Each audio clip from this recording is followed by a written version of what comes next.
اعوذ باللہ من الشیطان الرجیم بسم اللہ الرحمن الرحیم۔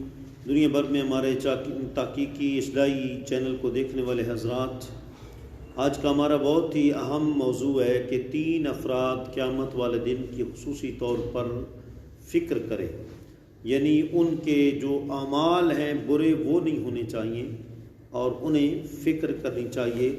قرآن مجید نے بھی اس کی طرف اشارہ کیا کہ یہ 3 ایسے لوگ ہیں کہ اللہ تعالیٰ قیامت والے دن نہ ان کی طرف نظر رحمت سے دیکھے گا اور نہ انہیں گناہوں سے پاک کرے گا۔ فرمایا کہ لا ينظر الیہم یوم القیامت ولا یزکیہم ولہم عذاب علیم۔ فرمایا قیامت کا دن آئے گا، کچھ لوگ ایسے ہوں گے اللہ تعالیٰ نظر رحمت سے ان کی طرف نہیں دیکھے گا اور انہیں گناہوں سے پاک بھی نہیں کرے گا اور ان کے لیے دردناک عذاب اس نے تیار کر رکھا ہے۔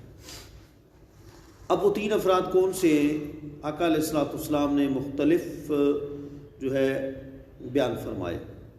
کہیں آپ نے فرمایا کہ پہلا وہ شخص جو اپنا جو ازار ہے تہبند ہے ٹخنوں سے نیچے کرتا ہے اور اتنا نیچے کرتا ہے کہ وہ گھسیٹتا چلا جاتا ہے، لہٰذا اس چیز کی خاص احتیاط کرنی چاہیے کہ جو کیا کہتے ہیں شلوار ہے ٹخنوں سے نیچے نہیں ہونی چاہیے۔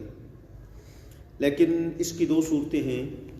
ایک بندہ تو وہ ہے جو تکبر کی نیت سے ایسے کرتا ہے جیسا کہ اکثر عرب کے لوگوں کا کلچر تھا، اور ایک بندہ وہ ہے کہ تکبر کی نیت سے نہیں کرتا، ایسی وہ مطلب ہے کہ عاجزانہ طور پر کھڑا ہوتا ہے، تو اس کا شمار اس میں نہیں ہوگا، کیونکہ حضرت امیر المومنین خلیفہ اول بلا فصل حضرت سیدنا عبداللہ ابو بکر صدیق رضی اللہ تعالیٰ عنہ نے جب سرکار سے پوچھا تھا یا رسول اللہ یہ جو آپ وعید فرما رہے ہیں میرا شمار بھی انہی میں سے ہے، تو سرکار نے فرمایا لست منہم، ابو بکر تمہارا شمار انہی میں سے نہیں ہے۔ تو معلوم ہوا کہ عجز و انکساری کے ساتھ اگر کوئی بندہ ایسا کرتا ہے تکبر کی نیت سے نہیں کرتا تو اس کے لیے کوئی حرج نہیں ہے۔ نمبر 2، آقا رحمت صلی اللہ علیہ وآلہ وسلم نے فرمایا کہ وہ شخص جس نے نیکی کر کے احسان جتلا دیا، کسی کے ساتھ بھلائی کی وفا کی اور اس کے بعد پھر اس کا احسان جتلایا کسی موقع پر، لاؤ میں نے تمہارے ساتھ فلاں نیکی کی تھی اور تم نے میرے ساتھ کچھ بھی نہیں کیا، تو یہ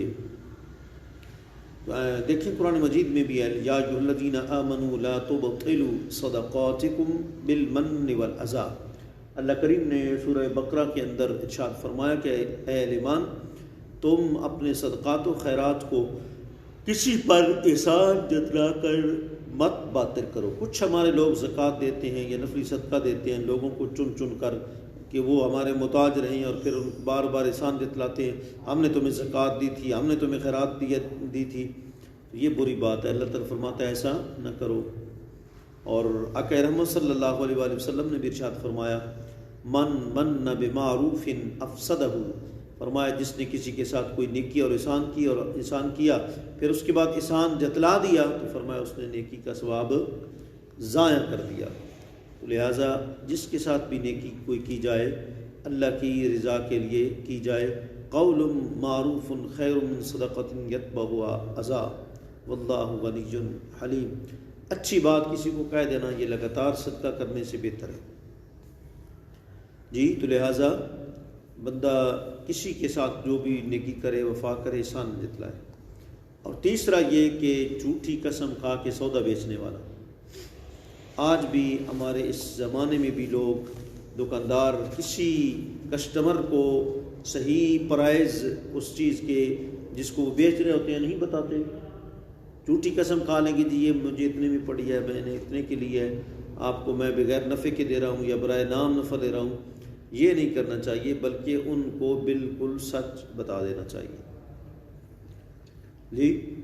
لا یؤاخذکم اللہ باللغو فی ایمانکم ولکن یؤاخذکم بما عقدتم الایمان، اور بار قرآن کے آیات میں بما کسبت قلوبکم، جب تمہارا دل بیچ میں شامل ہوگا قسم میں تو پھر وہ گناہ شمار ہوگا۔ تو لہٰذا ہمیں جھوٹی قسموں سے گریز کرنا چاہیے، بلکہ جتنی کہ وہ چیز پڑی ہو اتنی کی جو ہے وہ کچھ نفع کے ساتھ بیچنی چاہیے۔ اللہ کریم جو ہے آپ کو ہم سب کو قرآن و سنت کے مطابق زندگی گزارنے کی توفیق عطا فرمائے۔ وآخر دعوانا الحمدللہ رب العالمین۔